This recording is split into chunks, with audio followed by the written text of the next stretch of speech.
Capcom's known for a few key things, whether it's Resident Evil or it's Street Fighter. Great production values, very visceral, action-packed experiences, strong, memorable characters. If you look at all of their characters from Ryu to Mega Man, they've got this style about them. There's something about them they're iconic and they kind of pop. I think the American characters tend to be much more shallow. You know, a big guy who runs out there and shoots everything. What we want to do is, I think, more like what some of the Japanese games do. We wanted Will to be somebody who looked very capable, but not somebody who just looked like an impossible caricature. ですので、過去のですね、カプコンキャラ、どのキャラクターにも負けないだけの、力を持ったキャラクター。 There's a common school of wisdom that says your character needs to be a blank slate so that the player can be in the first person. One of the quotes that in Infinite-san generally says is, no, your character should be a character.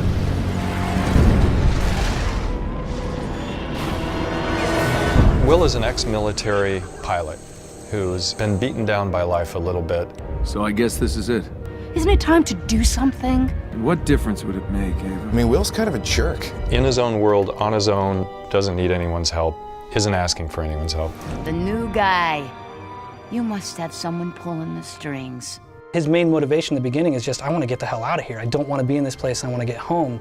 And over the course of the story, he starts realizing, you know, actually maybe I should try to help these other people get out of here as well. 窮地に追い込まれてるっていうかですね、そこを脱出するために。 Outside of his character flaws, Will is cool. He is probably a little more gung-ho than the rest of us. Like, he straps a jetpack to his back, doesn't even know how to use it. ベストだとすればですね、彼は He's not coming in on a big tank with, 50 other guys. A lot of times it's just him on a rocket pack slipping through the cracks.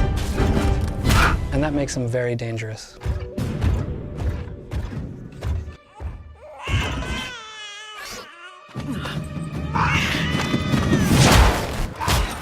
Ava actually is a complicated character. She's a love interest of Will's. Back in the day, when they first met each other, they almost got married and stuff, and it didn't work out. Not the dramatic love tension of like a love that's about to happen. It's sort of that, like walking in on like your parents bickering. Like there's an old fight that's going on. Ava knows a lot more than she's letting on, and over the course of the game, the player is going to start to realize that. Things you think you know, you were right, but not fully, and here's the full story behind them. Ava represents one of the few people that actually knows. So, Taffy, I see you've brought guests. Tesla is one of the coolest characters we could ever have tapped into. Nikola Tesla in the game is a scientist and an inventor who has been lost and somehow has ended up in the void. He's kind of operating in this laboratory on the fringe of society and is really spearheading a revolt. This should help you negotiate the kingdom. He's the person that's giving them access to all of these cool gadgets, the helmet for the hover pack and the big airship, the Ark that they're using to get across these big expanses in the void. If Will represents the sort of brawny, agile part of what they needed in a hero, Tesla is definitely the brains of the operation. It's a little rare the way that we're using Tesla in this game because he is a real world figure and there is all this backstory on him, and we think that's really exciting. I think Tesla's cool. He's like the misunderstood genius of, the first part of this century. Historically, Tesla is a scientist and inventor.